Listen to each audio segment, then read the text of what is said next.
Olympians are very inspiring people. And my favorite Olympian is right here. Fanny Khalkia, thanks for being here. Professor Platias, if Hitler, Stalin, and Assad had been exposed to Olympic truce as children, they might not have become Hitler, Stalin, and Assad.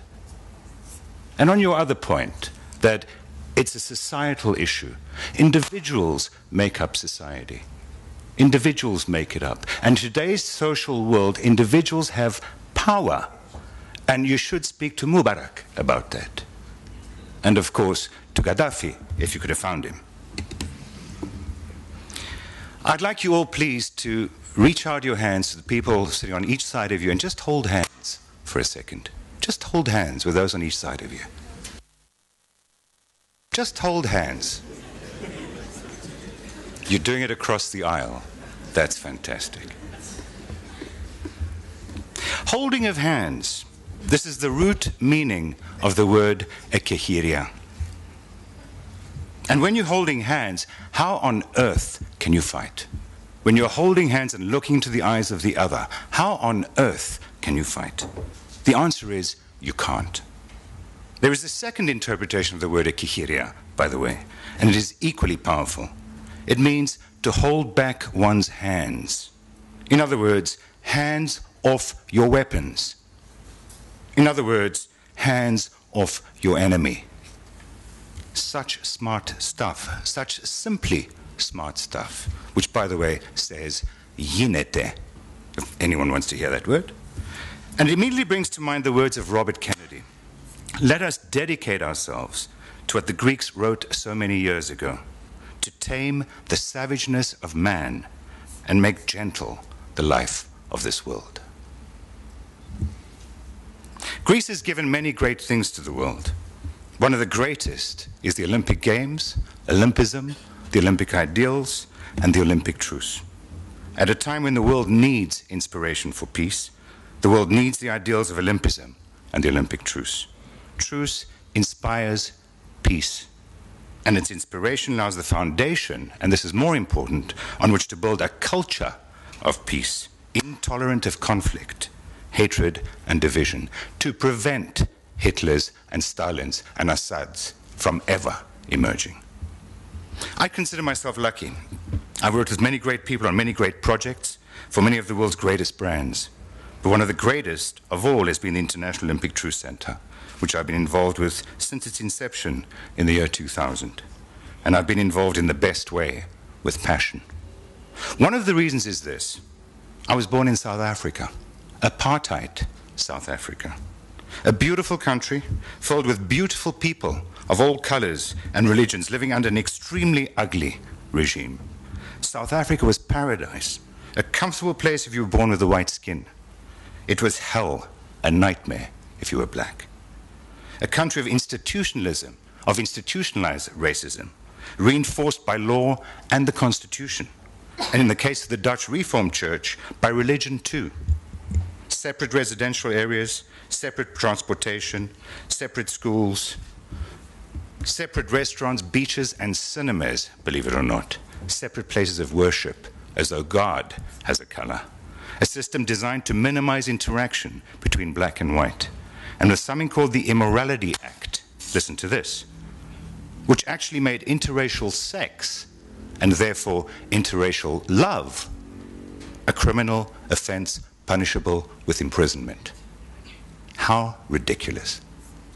Marriage between black and white, forget about it. An abnormally savage place which in the mind of a young child represented the way the world was. How could we know better? It was illegal to know better. 2 days ago, I met a fellow South African. She hadn't been back for many years. I go back every year. She said to me, "What has changed down there?" I said, "My young nephew has a best friend who is black." That is a huge change in that country. It could never have happened. Let's backtrack back to 1994. Apartheid was abolished. For the first time in forever, all people were equal in the eyes of the law. Theoretically, at least, the source of conflict had been eliminated. Peace had been enforced. But that was no guarantee that years of oppression would not lead to the explosion of a truly destructive, devastating bomb filled with hatred and revenge. Peace was inspired in the form of Nelson Mandela. I want to draw a distinction here in leaders and those who lead. There are leaders and there are those who lead, and this is not a semantic distinction. Leaders are in positions of authority. We follow them because we have to. We need to. They enforce themselves upon us. And then there are those who lead. We follow them because we want to. We choose to because they inspire us. We follow those who lead not for them, but for ourselves. And this makes all the difference. Peace cannot be enforced. Peace must be inspired. We need to want peace for ourselves. Lasting peace can only come about this way because we want it. Nelson Mandela understood that. And King Ephitos understood that. The oracle said to him, "Have games."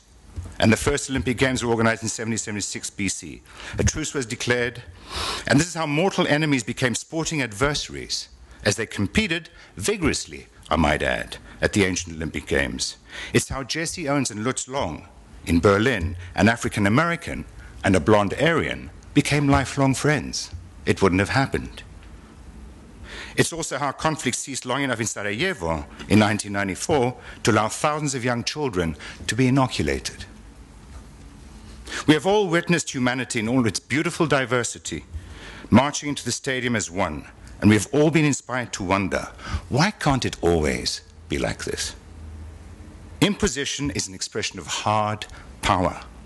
People respond to hard power because they have to. Inspiration is an expression of soft power, and people respond to it because they want to. Its pull is magnetic. Its charm is charismatic. That is why soft power at the end of the day is infinitely more powerful than hard power, because it builds culture. It shapes society by shaping the attitudes and behavior of the individuals within that society.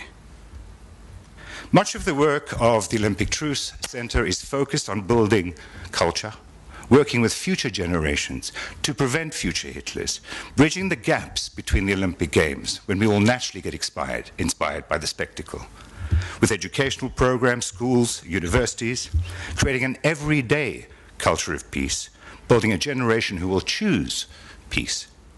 A culture whose only intolerance will be the intolerance of intolerance.